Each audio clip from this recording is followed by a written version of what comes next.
Okay, hello everybody. Welcome, Mark. It's my great pleasure to introduce Mark McClellan today, who's currently the professor of business medicine and policy at the Margolis Center for Health Policy at Duke University. Mark is a physician economist who focuses at this very exciting intersection of science, health, policy, and implementation. Quality and value in healthcare, which is near and dear to my heart, including payment reform, real world evidence, and more effective drug and device innovation. So I was noticing Mark McClellan's work, reading up on public-private partnerships for pandemic response and preparedness, because as COVID hit this year, we realized that we can't do it on our own. I mean, we have academic research capacity we were trying to bring to bear, but also private sector capacity, particularly around diagnostic testing, also, therapeutics development, and many other sectors that were critical for COVID response. And how do we align and recognize that this work in the pandemic is really national security work and of national importance, and put everybody in line to execute and get progress. So Mark has done some really interesting work in this area, and I'd like to welcome him. He's also a former commissioner of the FDA, and there developed and implemented major reforms in health policy, and understands like no other how these units in public policy have to work together to make progress possible where it matters, in the interfacing with patients and users ultimately, and public health bodies making decisions about lockdowns and so on. So welcome, Mark, and I'm very excited to have you here today. Julia, thanks very much for that introduction. You actually summarized a lot of my talk nicely. So I'm going to try to keep my remarks somewhat brief, and I hope people don't mind, if you want to turn off your screen, get something to eat. I appreciate your joining for this perspective. As I also really appreciate the conference that's come together. This is bringing together a number of diverse perspectives on effective pandemic response, and that's really what it takes. I think one theme going through my presentation is that whatever area of challenge that we've encountered in the pandemic, the more that we're able to collaborate and have the federal government, state governments not only provide a leadership role, but also a coordinating and convening role to mobilize the private sector, mobilize nonprofit groups, create the potential for more effective response. That's when we've been most effective. And I'm going to try to cover this in 6 areas related to work of our center at Duke University. The Margolis Center is a university-wide program. We deliberately try to bring together diverse academic perspectives on health policy issues. And our main focus areas include, as Julia mentioned, new kinds of care models where the ones that we have in place aren't working as well as we'd like, too expensive, not providing timely and effective access, as well as opportunities for improving the value of biomedical innovation. And consequently, a lot of opportunities for us to participate in the many efforts that are underway, including by many of you, in effective response and for future preparedness for pandemics. So I think some lessons that go beyond that too. So if we go to the next slide, I want to just briefly go through some of our work in 6 areas, and I don't know if there we go. One is in capacity for coordination and scaling, and this is at every single stage of the pandemic. Because of the scale of the pandemic, this is where we've had failures in early ability to test and diagnose cases, and in PPE, in vents, more recently in testing capacity, and now at least globally in access to vaccines. So what are the kinds of steps that can prevent that? And again, requires a public-private collaboration. Second is in the specific areas of the use of testing, both for diagnosing patients and for surveillance and screening, since so many of the COVID cases and so much of the spread occurs associated with no or minimal symptoms. Then the public-private efforts that have worked for record-paced development of vaccines and potentially can have even more impact on therapeutics. Then a little bit on delivery system reforms for more resilient health system, communication through trusted sources and what's become a kind of politicized environment around many issues related to the pandemic. And now, as we're seeing with the horrifying trends in many parts of the world with the COVID-19 pandemic, how can we work more collectively across the public and private sectors to respond there? So do this all briefly. So just going to touch on a few reports and activities that we have underway, and include some references here for those of you who are interested in seeing more about what we do, or interested in further collaboration, or things that we ought to know about work that you're doing in related areas. So next, let me start with the issue of just public-private coordination for scaling up, and that's on the next slide. We did a report that was released earlier this year, and there are going to be many of these coming on sort of lessons learned for disaster preparedness and response. This was a collaboration with the Healthcare Leadership Council, which is made up of private sector organizations from throughout the health sector, health insurers, healthcare delivery organizations, medical product developers, distributors, really the whole spectrum. And we've worked with them in the past on other sort of cross-sector responses, for example, in response to the opioid crisis. This effort was really trying to get some early reflections in collaboration with U.S. government leaders from BARDA and other parts of the preparedness and response system for the federal government about what to look out for, and hopefully to inform further actions in this pandemic, and especially congressional actions and analyses of what we can do better for going forward. So the next slide highlights three main areas where, first of all, background. The successes, and we highlight these in the report, have occurred where there is an effective mechanism in place for public-private collaboration. You know, everybody has prioritized COVID-19 response above everything else, just given the magnitude of the emergency. But that doesn't necessarily mean there's effective and well-coordinated strategies for leveraging that willingness and that capacity to respond. And in fact, we found a number of weaknesses in the U.S. healthcare system that led to shortages.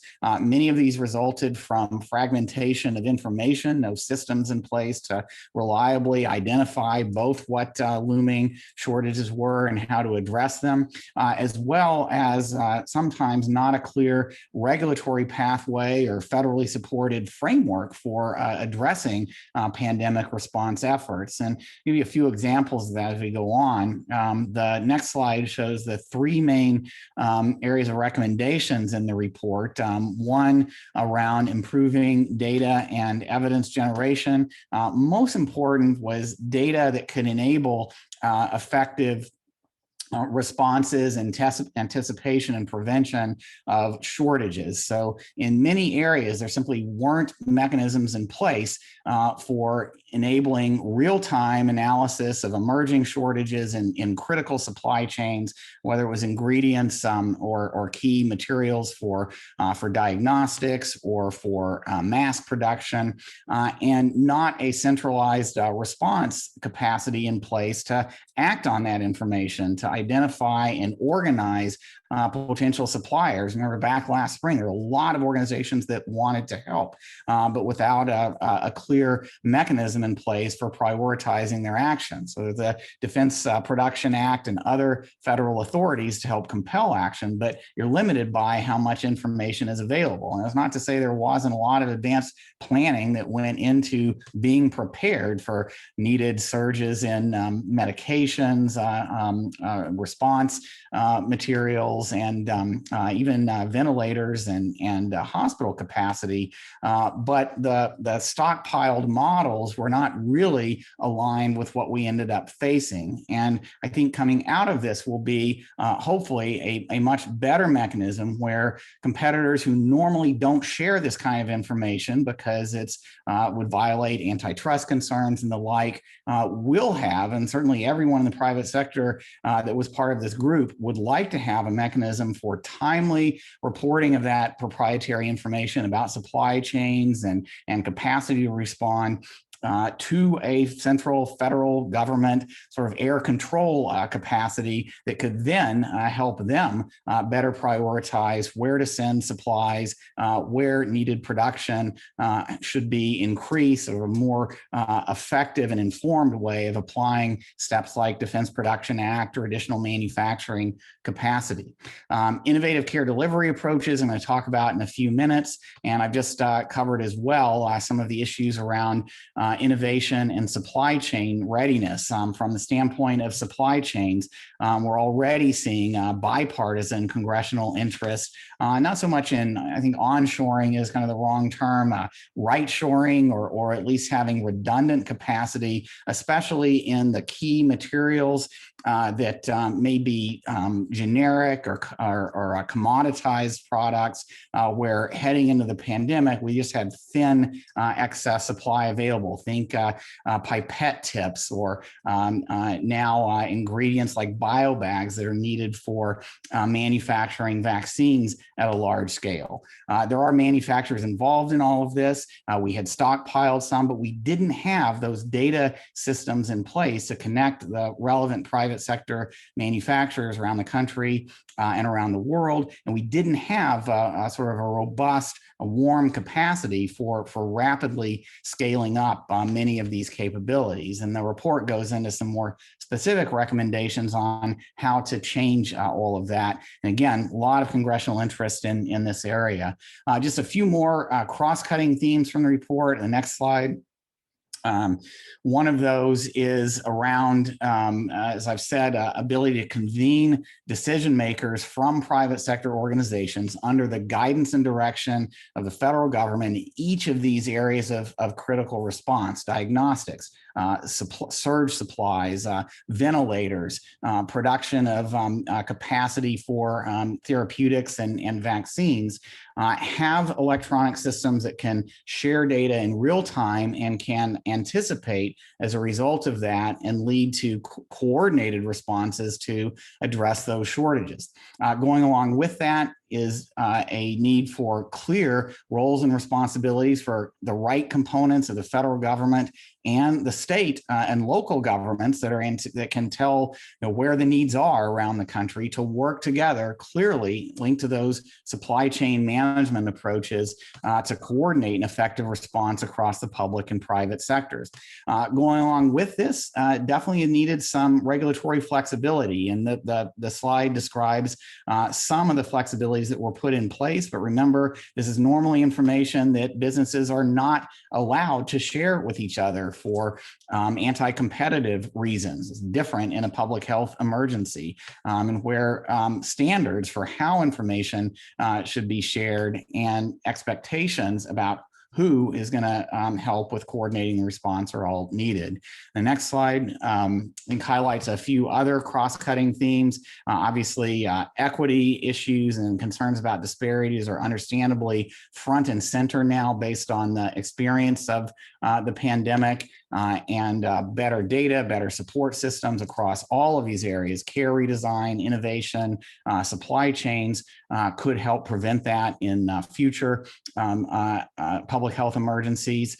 I've talked about transparency about supply needs and including human capital, and having dashboards that make available public versions of the proprietary and commercial information that I described would help address that. And regulatory flexibilities for supporting innovations, whether in diagnostics, therapeutics, vaccines. I'll talk a little bit more about that in a second too. The next slide. So one of the areas where we really had some serious complications was around testing. It started early in the pandemic when the surveillance capacity just wasn't there. Some issues with the CDC developed diagnostic tests. Our colleagues at Duke, National University of Singapore, developed the first PCR accurate test for diagnosing COVID-19 in early January, just a matter of days after the sequence was discovered. Those tests started being available in some of the countries that had effective early responses in Asia and eventually elsewhere. The US was behind. We were relying a lot on our influenza-like illness surveillance systems, which just weren't picking up cases. And we didn't have these diagnostic tests really widely available until March, after we'd already had a lot of spread in the United States. Subsequent to that, this is, I'll come back to, the first real, synthetic biology pandemic. We had the capacity to manufacture at scale PCR tests, as well as a growing range of closer to real-time so-called antigen tests that could give results in a matter of minutes, not a matter of hours, somewhat less sensitivity, but again, rapid development. We just had difficulty scaling up the ones that were highly effective, and had some issues as well with FDA's ability to rapidly review these tests and support the expanded use of those that were most likely to have an impact on our testing capacity. Remember, for this pandemic, it's important to distinguish several types of testing. Timely diagnostic testing for people who have symptoms or have been exposed to COVID cases. In the spring and summer, we had difficulty in both ramping that up and coordinating the availability and management of those lab tests. That gets back to the point I made earlier about supply chains and communications. And second, we had trouble scaling up the use of screening tests.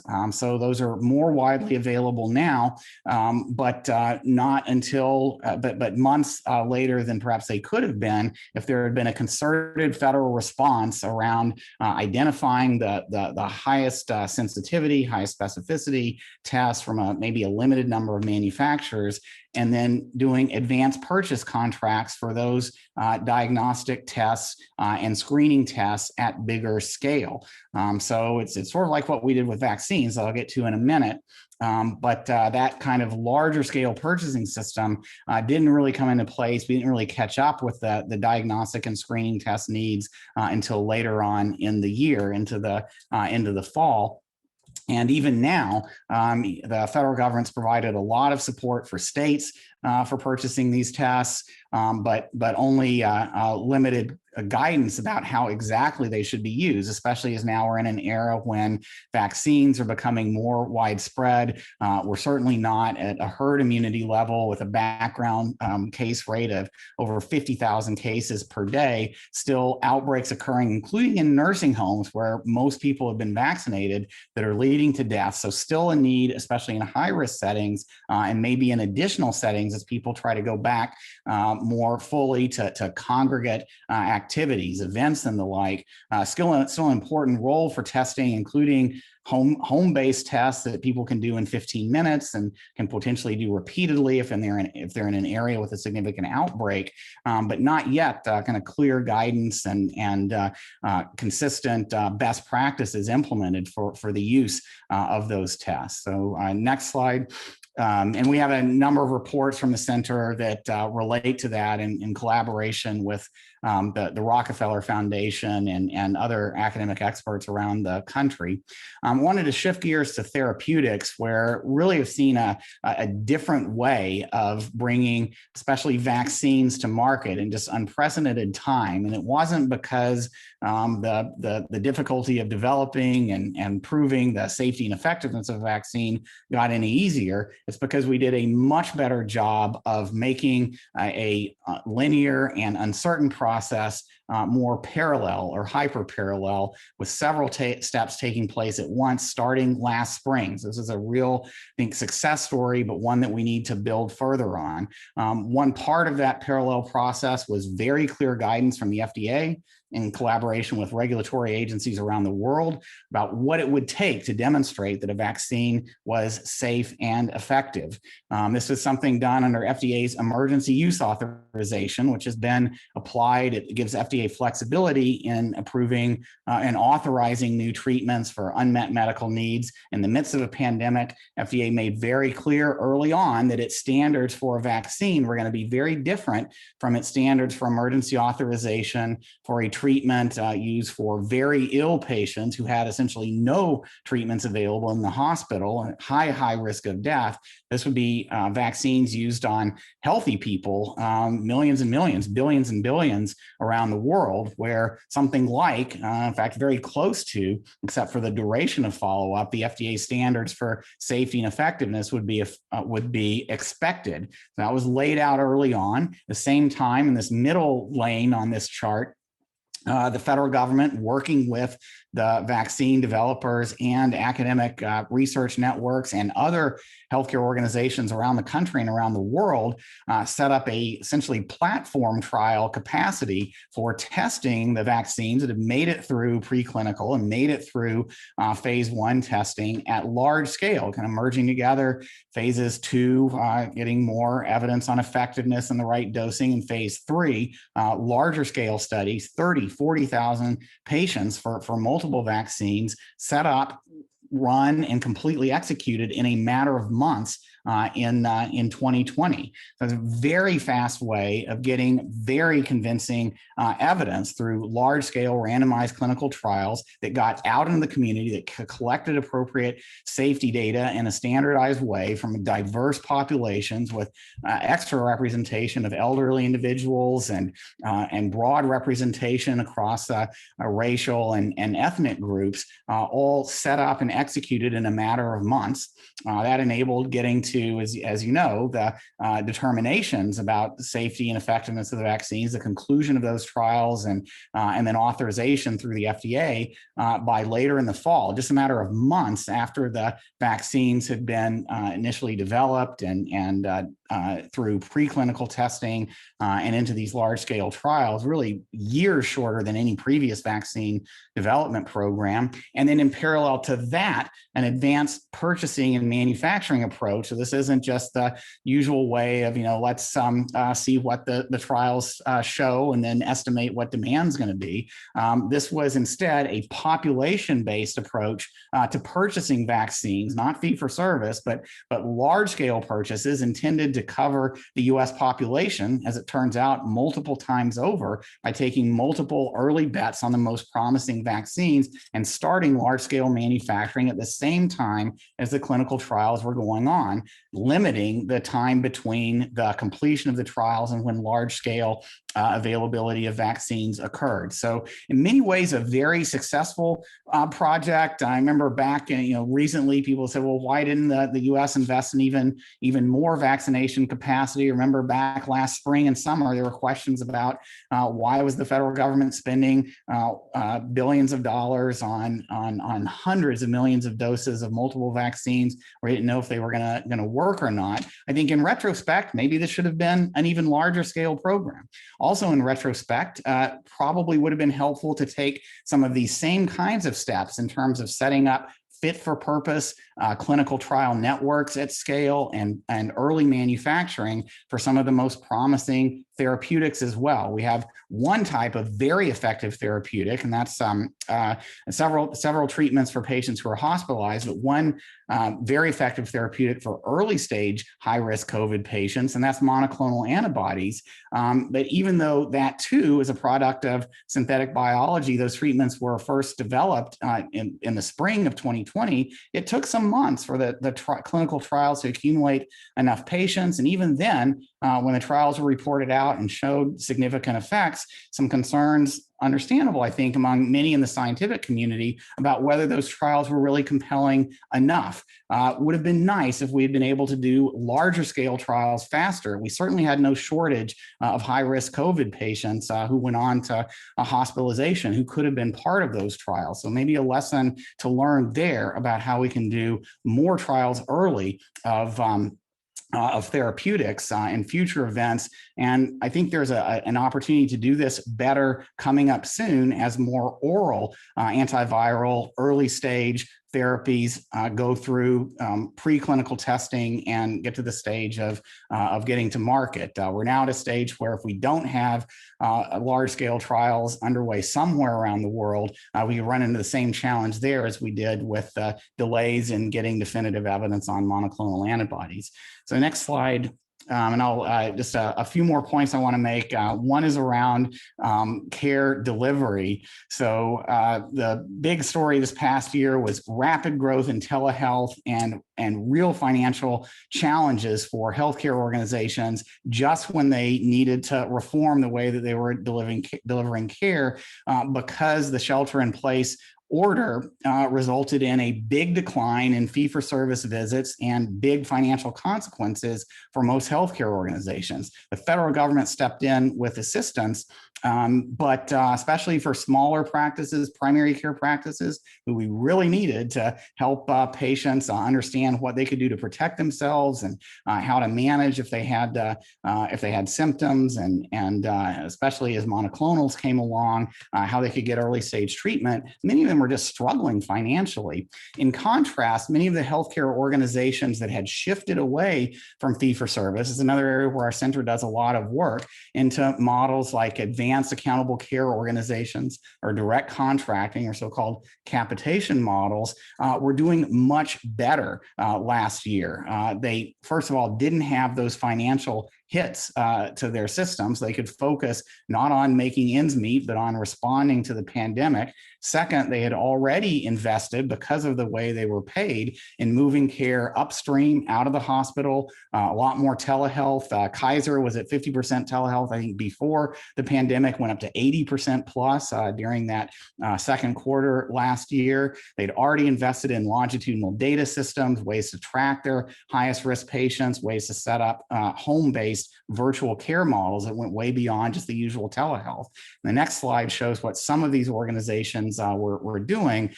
So advanced primary care with virtual care capacities and the ability to reach out to their high-risk patients, do things like pre-position COVID tests at home for all their high-risk patients. So if they had symptoms, they could get via telehealth visit tested immediately. And if they were appropriate for, say, monoclonal therapy, get referred by the next day. Very proactive kind of care model. More use of virtual care services, not just the telehealth visits, but the remote monitoring, the home-based transportation and social services that many patients needed during the pandemic.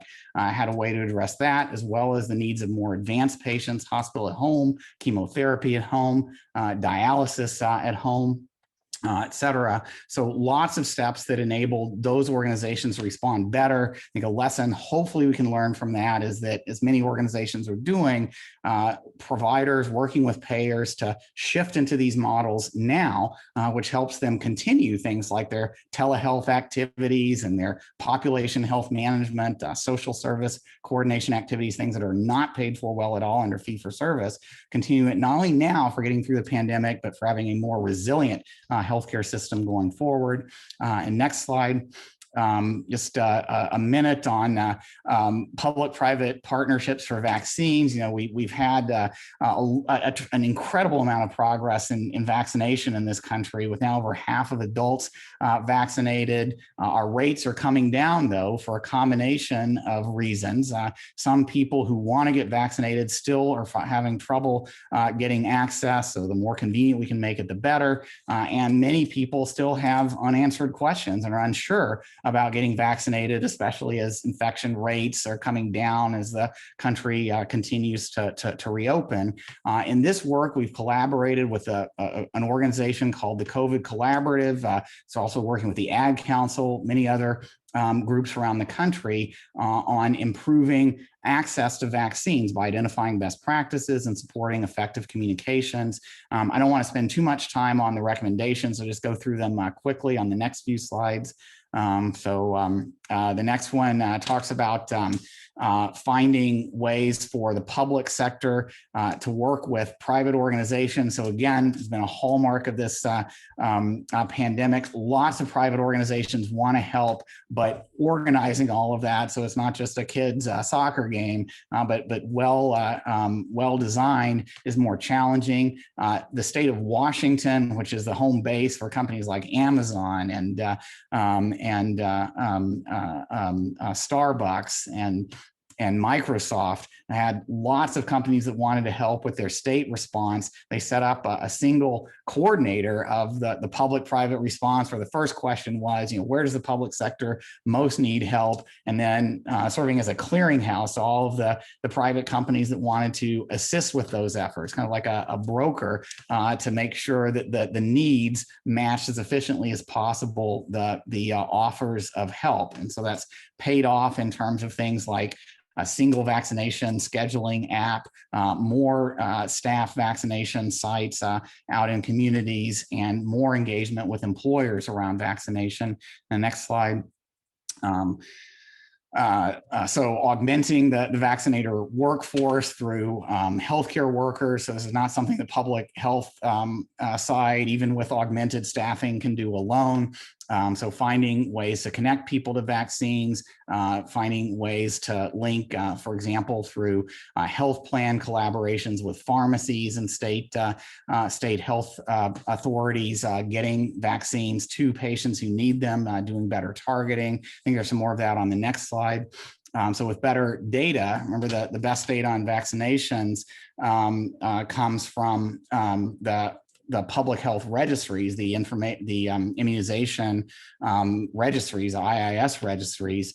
That information in most states isn't shared easily with either healthcare providers who know the patients or the health plans who have those patients enrolled and can help find the ones who haven't been vaccinated yet and do more micro-targeting. You think about how you do voter registration or voter get out the vote campaigns, can do more micro-targeting. A number of states, including states like Illinois, to some extent Indiana, Maryland, Massachusetts, Utah are sharing that kind of data, and it's really helping with targeting the private sector assistance to help with vaccination. And next slide. And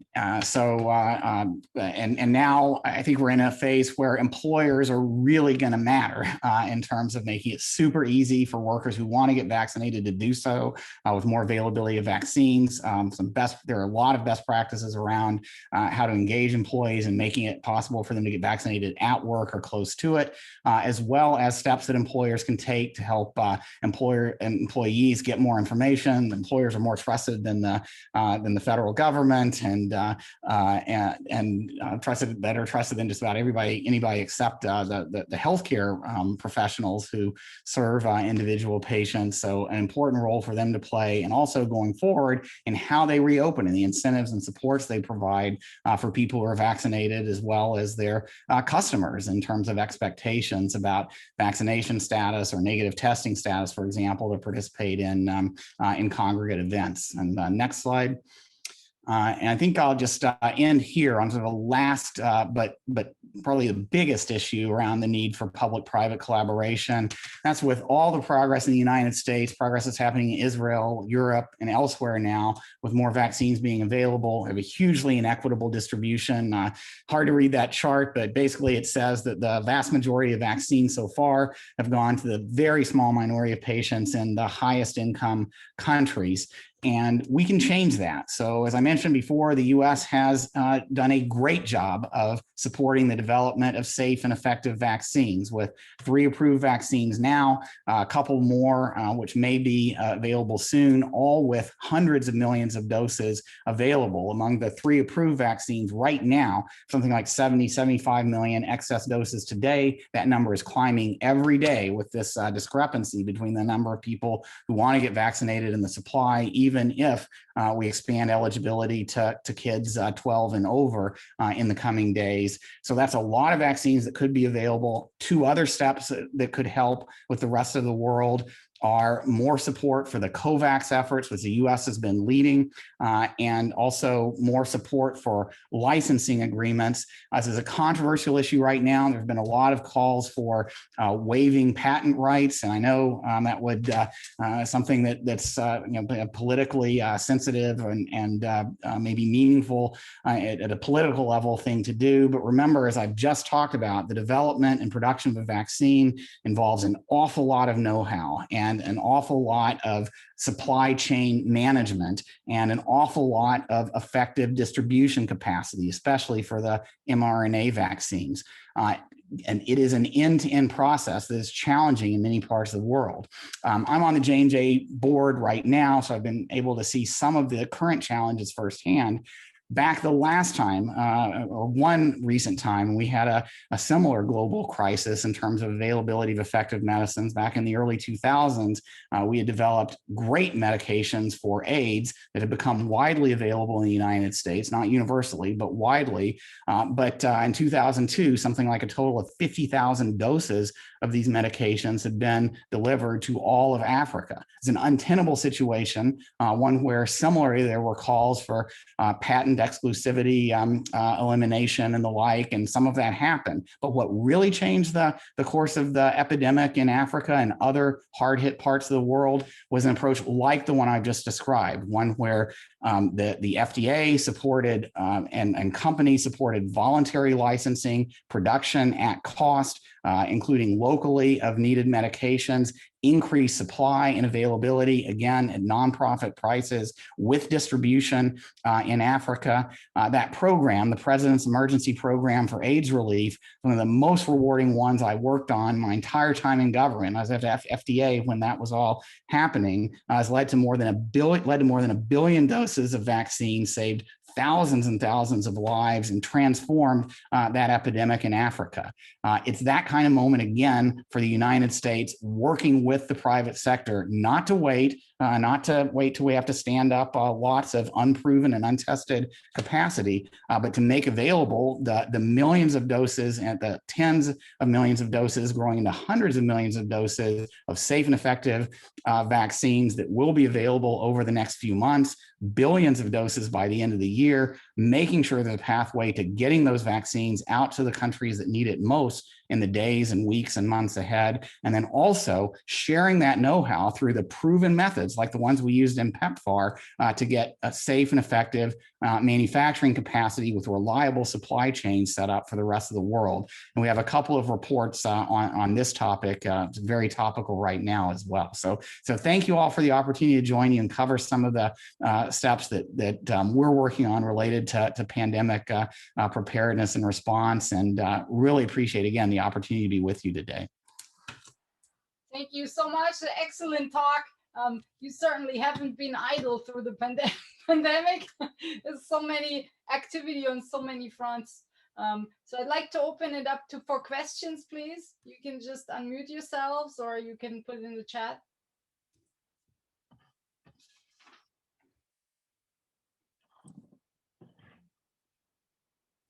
Maybe I'll start around, the patent discussion is very active right now. I'd like to get a bit more color from you, how to navigate that. It's like with the public, there's often a feeling we should just waive all the patents now. But on the other hand, having been in the private sector myself, I also know that innovation doesn't really happen without patents and protection associated with it, particularly around therapeutics and also vaccine. Same thing. So So I think what you just articulated around the HIV program is a potential third path. I don't think so many people are actually aware of. So how do we communicate that? Well, this does. It reminds me a lot of the unfortunate situation we were in 2001, 2002, when the United States really did step up. There was a lot of discussion about waiving patent rights then, and again, some countries and some manufacturers violated. Never amounted to a large-scale, timely, reliable supply of medications. So it is more work. It's kind of like a global version of what I described the U.S. did for our own country last year. And really the great news from that is that it was incredibly successful in getting a number of vaccines. Again, I think there are 2 more that are going to be sufficiently safe and effective, at least for WHO authorization for global use in the matter of days to weeks. With literally hundreds of millions of extra doses available. So we've got that foundation to build on.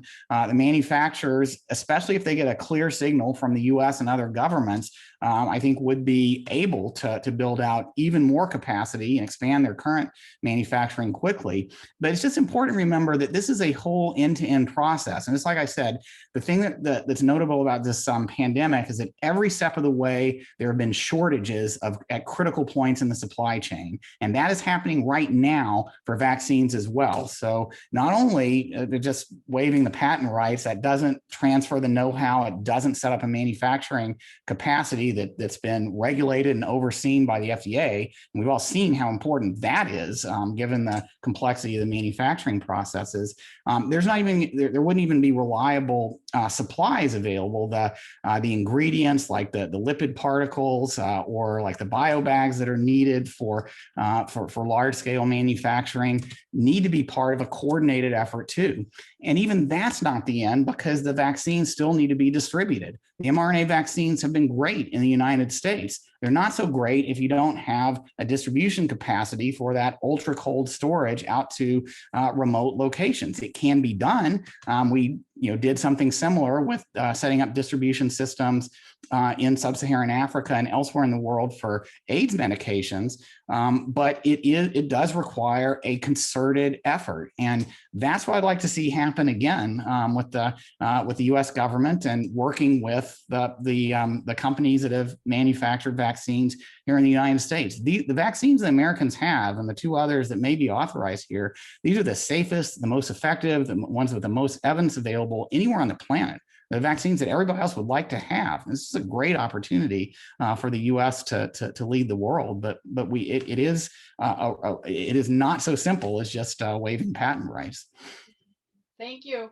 And could you talk maybe a little bit around therapeutics also? I mean, having worked on this myself, I think one thing that's underappreciated is that if an agent is classified biosafety level 3, that basically shuts down the ability to do a whole lot of research on it. I mean, particularly Gilead, world leader in virology, did not have a BSL-3 lab to do any work in. And so that really blocked the first half year of doing any kind of discovery. We were able to do some things in the academic centers, but it certainly delayed, the kind of drug screening you can do for new molecular entities and develop therapeutics. So how can we improve the therapeutics process, understanding that we'll have to actually work with the agent in order to discover remedies?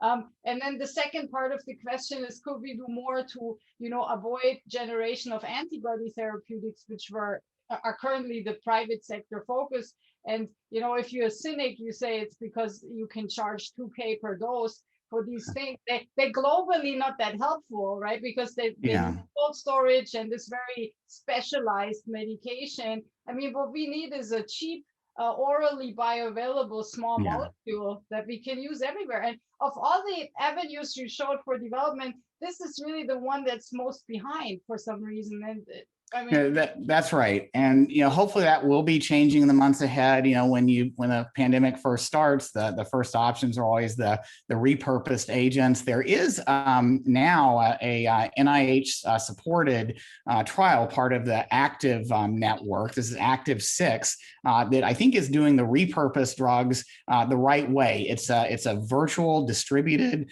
environment that makes it relatively easy for those of you who are in healthcare organizations who aren't participating in this. Google Active 6, think about joining. It's relatively easy to participate. They're supporting software and tools so that all of the patient follow-up, that this is outpatient, early stage, is virtual, app supported and research trial staff supported, but linked to the patient's own clinicians, who are what makes people trust getting involved in the study. So that's up and running now. It's got pretty favorable reimbursement rates too. Hopefully we'll enroll a lot of patients and maybe a model for the large scale platform that's needed. I wish this had been up and running, a year ago when we had a lot of early stage patients and a lot of questions about treatments like hydroxychloroquine and so forth, where we didn't have this network in place. It's a little harder for the new agents, because it takes some time to develop them.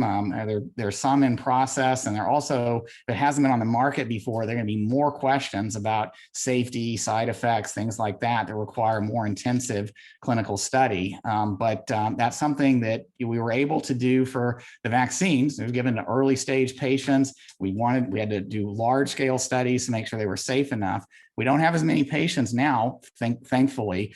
So those trials are either going to have to be global, or they're going to have to really involve everyone. And I think some of the techniques that I described that work for vaccines to scale up, to do advanced purchasing arrangements, not just wait for fee-for-service drug pricing, but to purchase at population level. I think those kinds of steps will hopefully help us get that oral antiviral available soon. We're going to get one. It's really just a question of how much longer it's going to take. All right. And then another question from the chat: do you envision a vaccine registry and the development of a green pass in the US? Not like in Israel and China and other countries. The Biden administration's pretty much said they're not going to do it. They're going to try to encourage the development of that sort of pass or vaccine credential, or I should say vaccine plus negative COVID test credentialing through open source mechanisms, so that systems will hopefully be as interoperable and transparent as possible.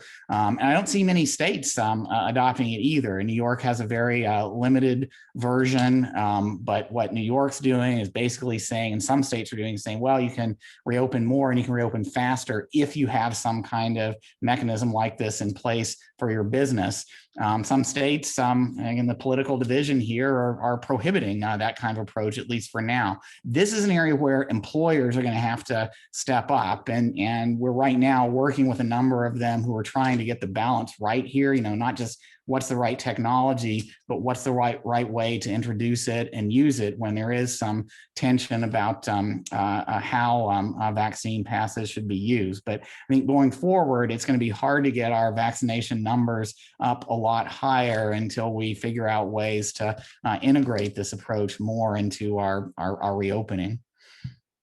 All right. Thank you so much. And I really appreciate your time and your insights and the work you're doing with your center, bringing all these stakeholders together, because I think it's a really critical element, and it's often overlooked, the private sector contribution, how that feeds in. And I think, in public health, we're very focused on surveillance and monitoring, but we also, we can't just have smoke detectors. We have to have some fire extinguishers, right? This is where the private sector needs to come in and help, particularly around therapeutics. And, the good example of vaccines, I think, it's a real success story. We need to build on more and see what worked so well here and how we can apply that. So looking forward to hearing more about the work you're doing at Duke.